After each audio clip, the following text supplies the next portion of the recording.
Ladies and gentlemen, His Excellency Benigno S. Aquino III, President of the Republic of the Philippines.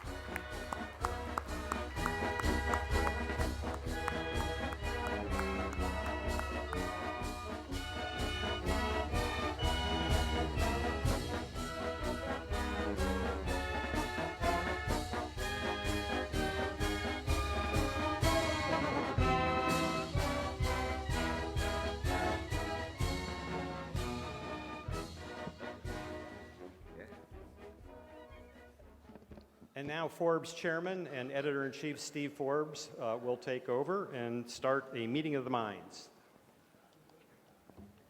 Good. Well, Mr. President, thank you very much for coming to join us today. We've had a very great conference here in Manila, and I think people who hadn't been here for a while are very surprised at the dynamism of the economy. And we're discussing beforehand that when we get back our party to the United States, that some of us are going to try to get a constitutional amendment so that President Aquino, when he leaves office next year, can come to the U.S. and give us some of this 6% growth rate. But it's okay, sir.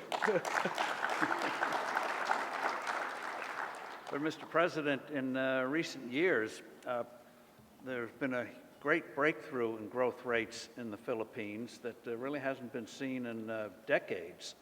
And you've become a regional leader, a global leader, 5-6% real growth rates, sometimes averaging 7%. Can you describe what brought about this boom? What made it happen after years where you had subpar growth? Well, I think I have to start off from the very beginning. When in 2010, elections were forthcoming, and we were surprised that the first and second quarter, there was already a resurgence in the economy. And a lot of our analysts were saying, with the exit of my predecessor, there was already renewed optimism. But having said that, first mantra we had was good governance is good economics. Bringing in, for instance, our Bureau of Internal Revenue, the tax collection agency, has been collecting more than double without any new tax laws from that which was previously gathered in the 9.5 years of my predecessor. This, in turn, have enabled us to embark on very ambitious programs, like, for instance, the growth in spending in infrastructure. We project it will be about 5% of GDP by next year. It's 4% currently. That has opened up so much of the countryside and delivered a lot of various services to our people. Also, massive investments in the social services, be it education, be it health. Again, flowing from the idea of, we had this theme in the campaign where there is no corruption, there will be no poor. And in essence, the people gave us a mandate. That mandate was used efficiently. We have shown them how government run properly can really affect changes in their lives. And then this has enabled us to push reforms in previously sacrosanct sectors of our economy. For instance, in the banking sector, and the other is in the so-called cabotage, which has always been, in a sense, monopolistic and totally insular. We've opened this up recently with 2 new laws passed by Congress. Also, the sin taxes is another major achievement, which couldn't have happened if the people were not solidly behind us in pushing for these changes. So it becomes a virtuous cycle of us delivering on the promises, the expectations rising, and then the optimism generating a more positive activity within the economy, both in terms of the growth of the middle class and also the confidence of those who have the economic clout to effect changes in our country. You mentioned the banking sector, which had been closed. Now, international investors can own 100%. Yes, sir. Have you going to have success in your remaining months with 2 sectors that seem to be very resistant, they certainly are in my country, the lawyers? Yes. Well, that is a subject of discussion. I'm not fully competent to answer that question. It's being studied. There are constitutional provisions that have to be looked into that limit certain areas of the professions to natural-born citizens. But again, we'd like to think that we are a progressive people where logic and rationality prevails. And this will be assessed more especially by those that come after us. We have about 260 days remaining in office. Some of the sources of this prosperity. One is business process outsourcing. Yes, sir. Over 1 million people now, but the growth is still growing. Yes, sir. We believe our Secretary of Trade and Industry has been quoted time and again saying that it will be a 1.3 million industry, direct employees, with a factor of about 2.5 to about 3 for the indirect jobs that are created. Will be worth about $25 billion by next year. It's currently about a little over $19 billion. Now, That's more than the remittances from overseas. currently the remittances are still a little higher, but we think by You're next going to overtake them, yes. though. Well, the prediction is the Secretary of Trade says by next year, but I think he will claim a Christmas gift by December and say they have surpassed the targets that he promised. Now, the beauty of it is, to a large degree, it is fueled by a very young and dynamic population. And the only requirement for the BPO industry, to a large degree, is availability of talent, and that means primarily where there are schools, they tend to be able to grow their industries. Now, having said that, we have been very supportive, primarily because these jobs that are created are inducing a lot of development in the countryside, and at far greater rates than what was previously done by various other interventions. So it seems that the Philippines has identified a niche that we have the talent to be able to really populate and to really grow. So we are getting higher and higher up in the value chain. Various other back office functions are being transferred to us.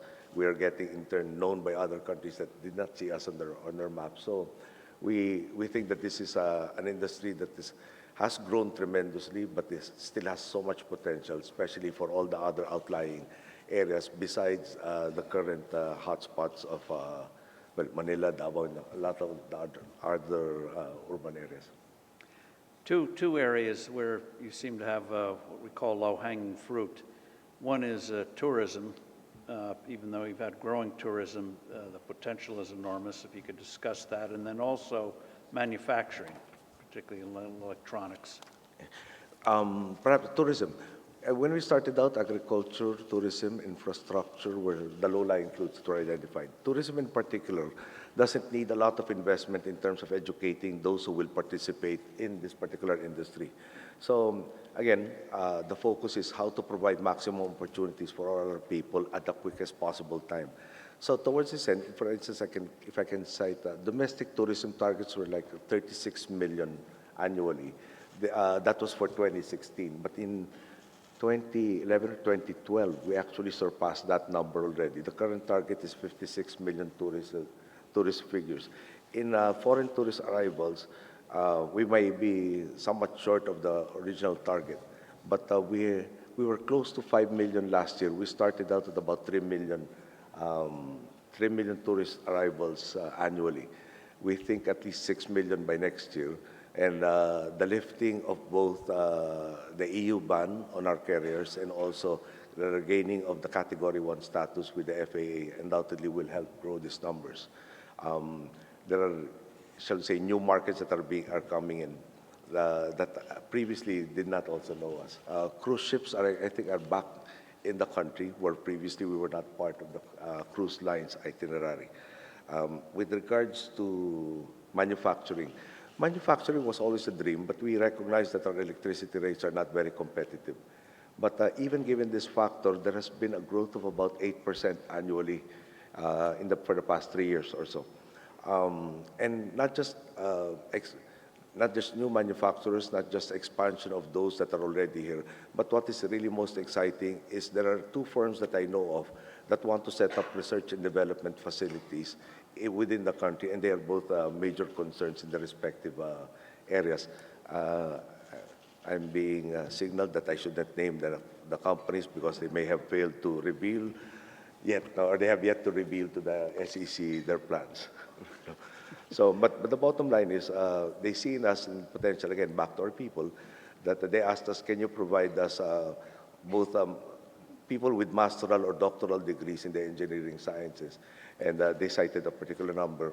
And our Department of Science and Technology guarantees that there are this number of Filipinos already available. But On top of that, they are ready to sponsor scholarships for further development of the talent pool that they do need. But they do see it as available in the Philippines and ability to grow, to continue growing their industries. They see in the Philippines and its people a worthwhile partner.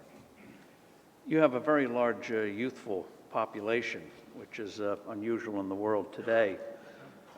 What reforms have you been taking to develop that potential, either in formal education or in what we call vocational education, which you mentioned, for example, scholarships from particular companies? Well, let's start with the formal sector.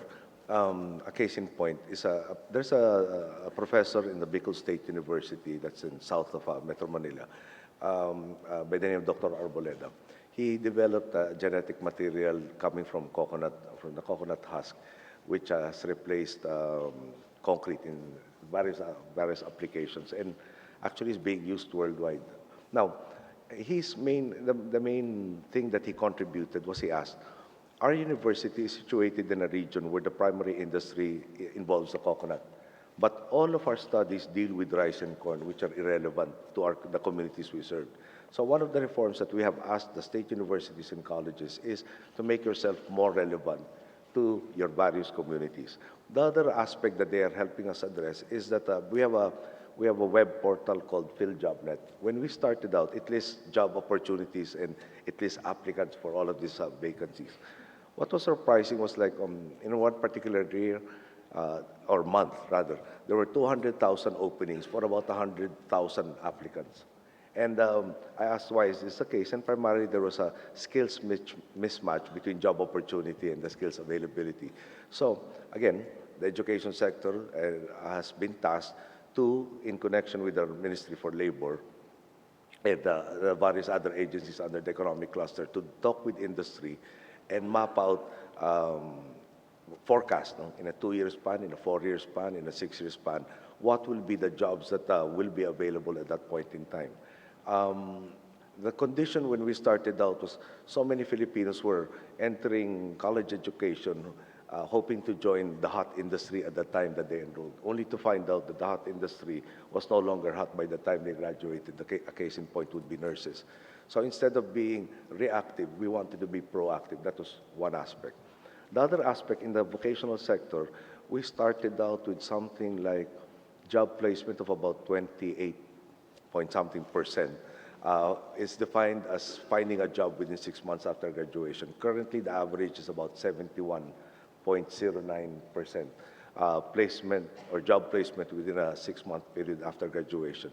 We've graduated about 8 million, well, we've had 8 million course graduates in the 5 years that we have been in office. And in certain industries where industry really partnered very well with us, took us up on the offer and cooperated very significantly. Placement rate is about 92% currently. And again, finding a job within 6 months. Now, it has gotten to the point that when I talk to certain industries, they ask me for availability of this particular group of talents and skills. I refer them to, if it's a vocational sector job, I refer them to the agency called TESDA. And from the start, at the start, they could all give me every number that was asked of us. Lately, they have been accelerating. We've, I think, practically doubled, if not tripled, their support from the national budget. And in spite of that, and having more graduates, there's time to time they still are hard pressed to meet the requirements for various sectors within the economy. So we believe that we also have this program. Sorry if I'm talking too long, but we want a holistic approach. The education sector has been improved. We now have a K-12 system where it was a 10-year basic education cycle before. And the dream is we've expanded conditional cash transfer program to include those in the high school to keep the children in school. We graduated the first batch of those that were so assisted last year, about over 300,000. And amongst that group, between 13 to 14,000 were honor students who previously might not have been able to complete their education. So these are now going to be more productive members of the society because the skills that have been afforded to them by a country that is run better than what it was before.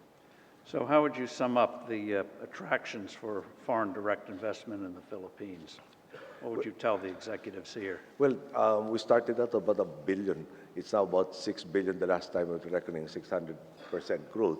And I think I keep hearing comments from investors, especially foreign ones, who are saying, we should have joined you when you started. No? So it's not too late. There are so many opportunities in this country.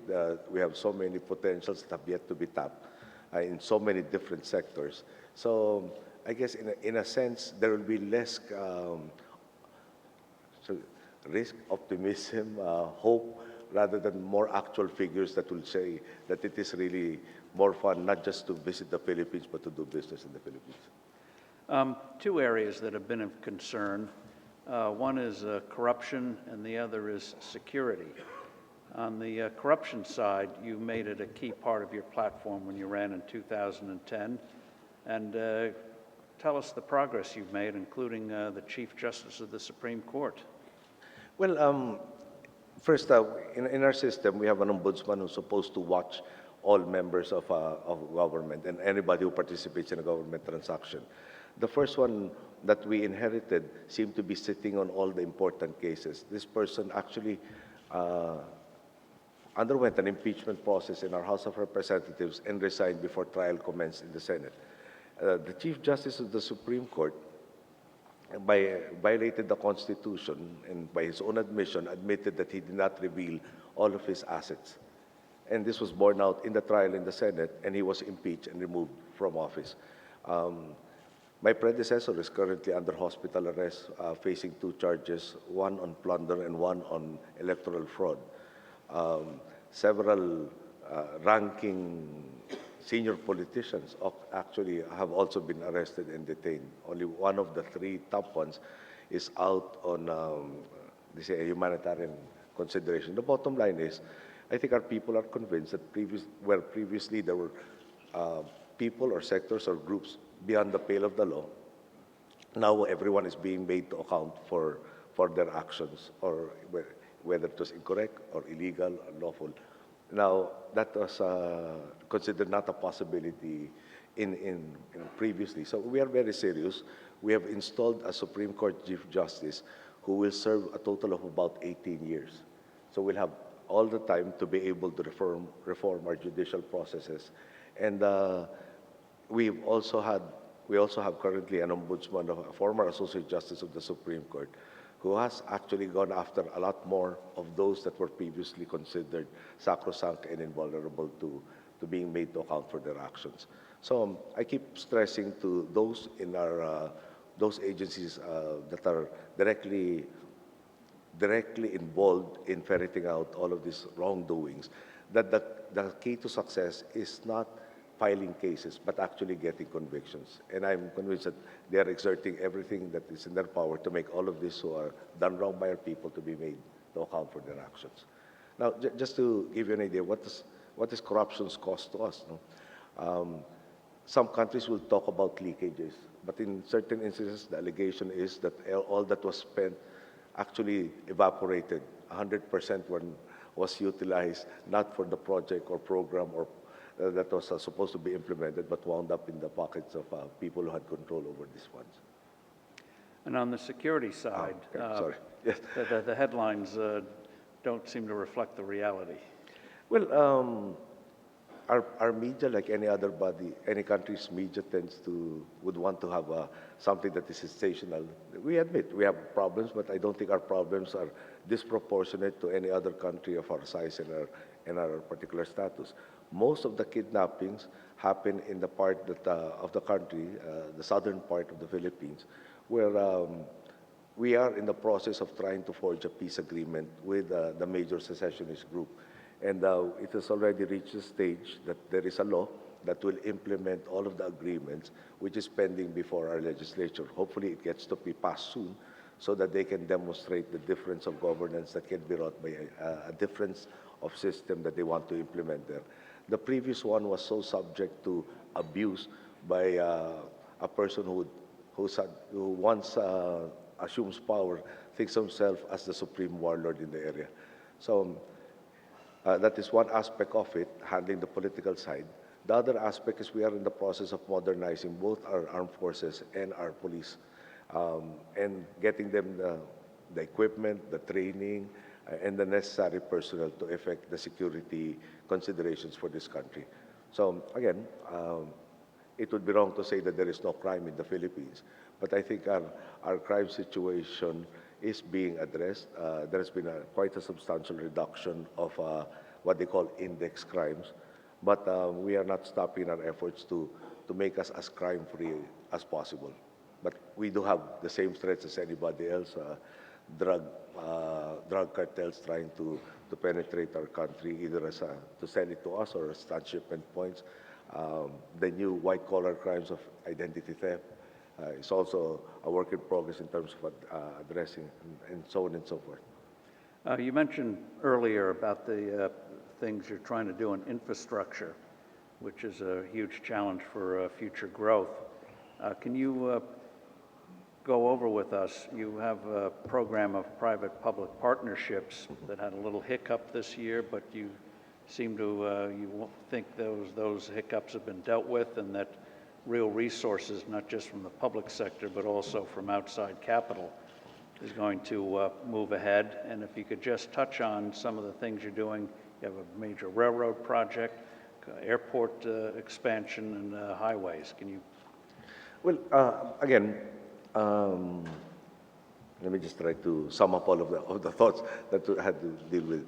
We wanted to come up with a PPP program that was very transparent, that was there was stability, there was reliability, there was confidence building that was put into it. So it took us a while to get it off the launching pad, to ensure that it met all of the criteria. Now, as a result, we have actually awarded 10. There is another one pending, and then there are about 39 or so that are in various stages of complying with all of the procedures, all of the due diligence studies, all of the feasibility studies. Now, contrast that to about 6 total solicited projects by by 3 of my predecessors. Now, there was a point in time to get people interested in a PPP project. It was the government had to come up with very onerous deals for our countrymen, too much burdens on them. We'd like to say that under our watch, we have been getting so many premiums because there really is so much interest in the PPP projects that we have been launching. Major highway, Calax, Cavite, Laguna Expressway would be one of them. In the airports, the major one in the central part of the Philippines, called the Cebu-Mactan International Airport, has really been was awarded last year. There's an upgrade for 8 airports that will serve as the key regional areas for various parts of the country. We're an archipelago. We really need the air transportation for communication, not just for the regular conduct of business, but also for disaster risk reduction, amongst other things. Power, also water, are also in. Then the major one, as you mentioned, is a railway that eventually will link the northernmost tip of the Philippines of Luzon, to the southernmost portion of Luzon. The ones on the drawing board right now will be the first province north of Metro Manila, eventually up to the southern tip of Luzon. The distance of about 200 miles. But eventually, the dream is also to link up with the north, which is a 600-kilometer distance. Another one that we have just launched is called the Clark Green City, which is a planned metropolis in the former American Air Force Base in the central part of Luzon. The first portions of getting the schools and other institutions in place is, I think, already on process.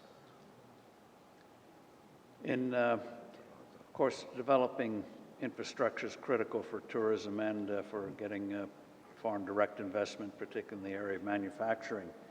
In terms of making it easy to do business, what have you been doing to make it easier to start a legal business? Once upon a time, the World Bank said you had, 34 different processes, and now What are you doing to streamline that? One of the things that I remembered is what used to take several days, if not weeks, and in certain cases months, now has been reduced to about 30-minute process by combining various offices into a one-stop shop. Places that you had to get approvals, signatories, to sign off on one thing has been reduced to, in a lot of instances, by, just to one area because they've managed to combine a lot of the databases. We are very responsive to the various complaints by the various chambers of commerce as to how to expedite the whole process. We have finished other items that were a major hindrance. For instance, in cadastral survey will be finished this year. This was something that was started in 1900 and before 1910, probably 1905. And for whatever reason, has never been completed, but we understand. What was left to us was the most difficult, that will be finished. And digitizing the whole process so that there's sanctity for all of the land titles that are in circulation is another thing that's has already been done. Did I miss anything? But again, we recognize that, I keep telling the cabinet, I think when we started, when we ask for investors to come in, let us endeavor to change the mindset that we're doing them a favor by registering them in the country. Let us make them feel that they are partners, that we are actively soliciting to help us grow this economy and get all of these opportunities for our people in the here and the now.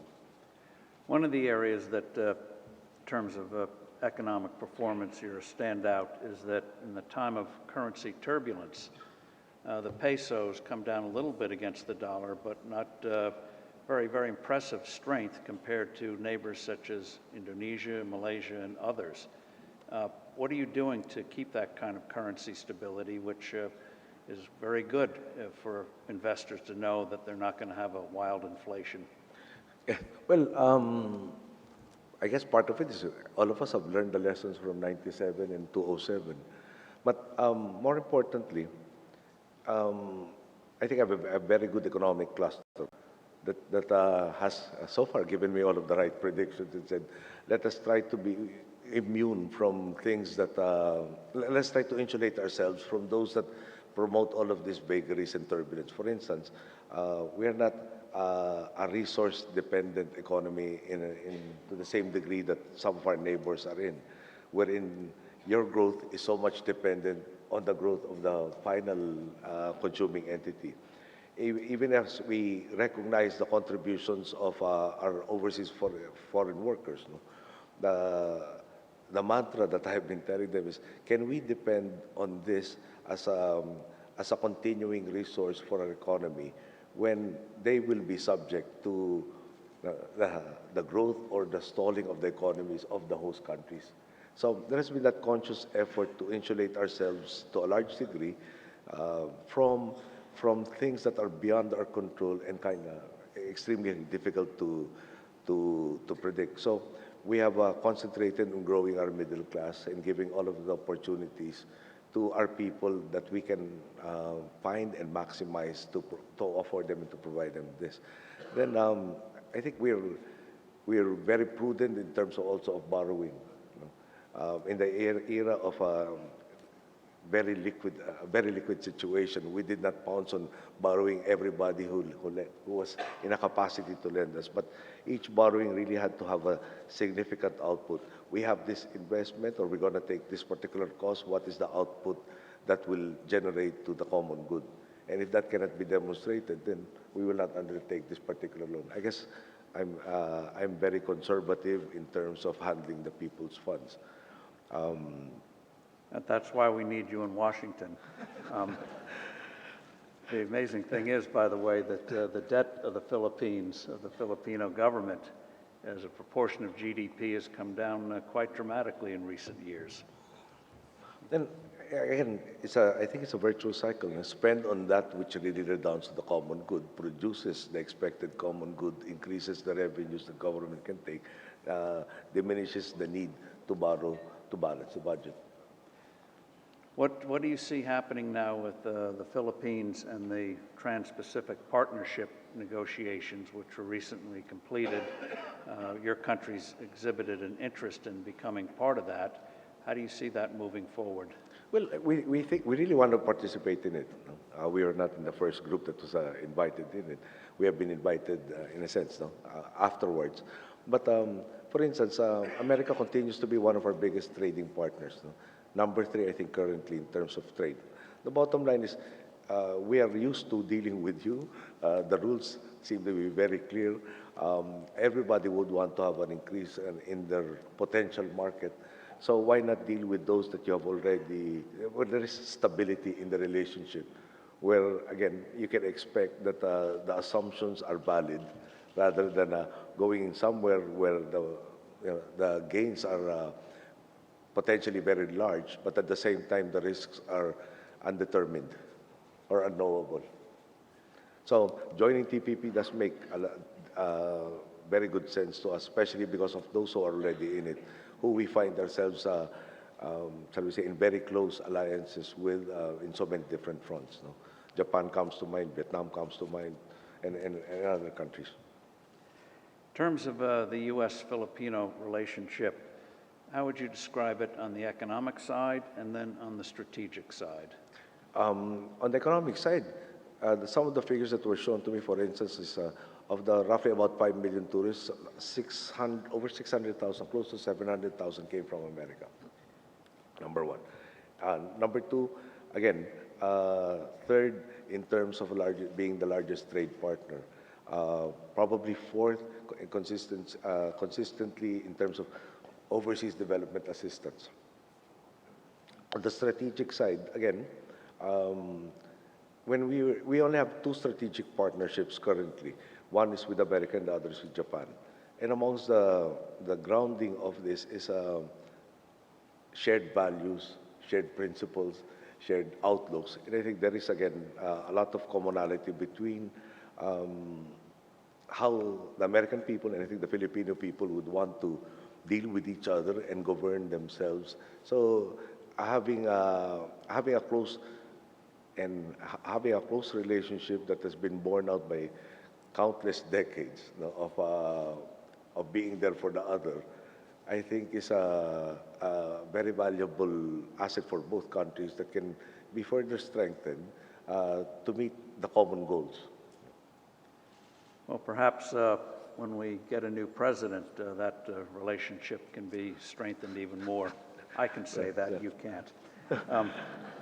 But how would you describe then the Philippines' geostrategic role within the region? How do you see that in the years ahead? You know, one of the things that when you look at the map, no, we're roughly about 4 hours away from every country that we actually, when we say our neighbors, no, there seems to be, with just an exception, probably one country, everybody else is 4 hours away from us.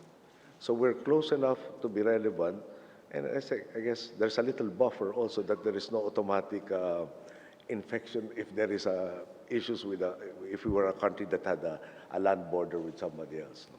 There is no automatic transmittal of their problem to us. Now, having said that, again, we think we're in a very good position to afford our partners, no, especially in the economic field, that access, for instance, to the ASEAN community, and be in a situation that has, again, predictability, stability, and very good prospects, especially peopled with a very young demographic that is increasingly getting more and more skills upgrades, no, and educational opportunities afforded to them. So you have a better and better labor force situated in a country that is, in a sense, in the center hub of so many different trading partners that we do have in neighbors. You have, you mentioned 260 days left in office. Well, You've been to in 59 and a half, yes. To 59 and But a half. of course, nobody's counting. He's not counting. But you've been in office over 5 years. How would you describe your achievements when looking back? What makes you most proud of what you've been doing? One of the people who, in the group he was representing, when they were, I had no plans to run in 2009 when they were asking me. And I knew to a degree the enormity of the problems that I would confront. And they were saying, stop the hemorrhaging would be enough. And I think we've gone beyond stopping the hemorrhaging to actually getting our people really, how shall I say, inspired. No?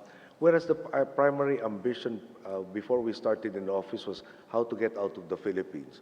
No, now we have a reduction in our overseas foreign workers, and the numbers are debated, but there seems to be a sizable proportion that have gone back to the country and found meaningful employment. So I guess if there's one central achievement, the people who brought us into this office gave us the opportunity, then the renewed outlook and optimism is, I think, the single biggest achievement that meaning the government and the people, have managed to elicit in the 5 years plus that we have been in office. Now, with that new attitude, from nothing was possible to everything seems to be possible, seems to be a common thought amongst our countrymen. Even those who are outside of the country exhibit that, shall we say, renewed pride. So with that concept, again, I'd like to say, when we started out, we said we can now start dreaming again. Now, I think that has translated, the dreams are more and more becoming realities as the days go by. So we think that what we have achieved currently is just a stepping stone towards what can be achieved by the next administration, because they will be starting at a better situation than what we had when we started. Well, believing in the future, that's something the rest of the world needs, which is why we hope after you leave office, you come to the U.S. and give us some of that belief in the future. But, Mr. President, thank you very much. Thank you, Mr. Forbes.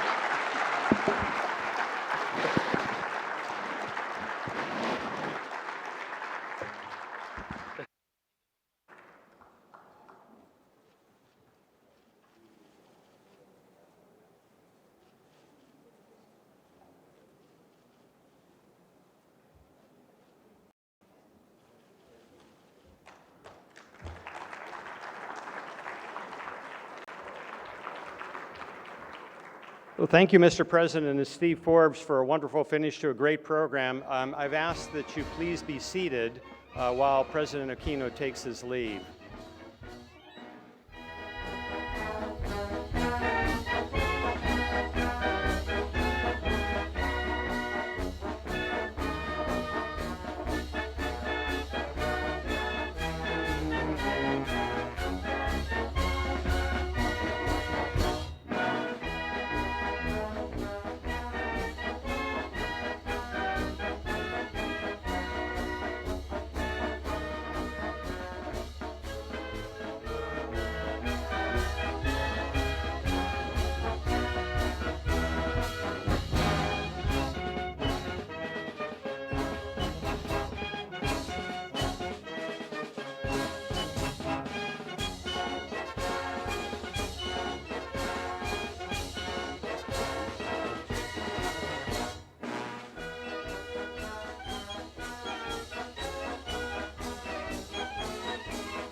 Let's give one more round of applause and thank our guest of honor, President Benigno S. Aquino III.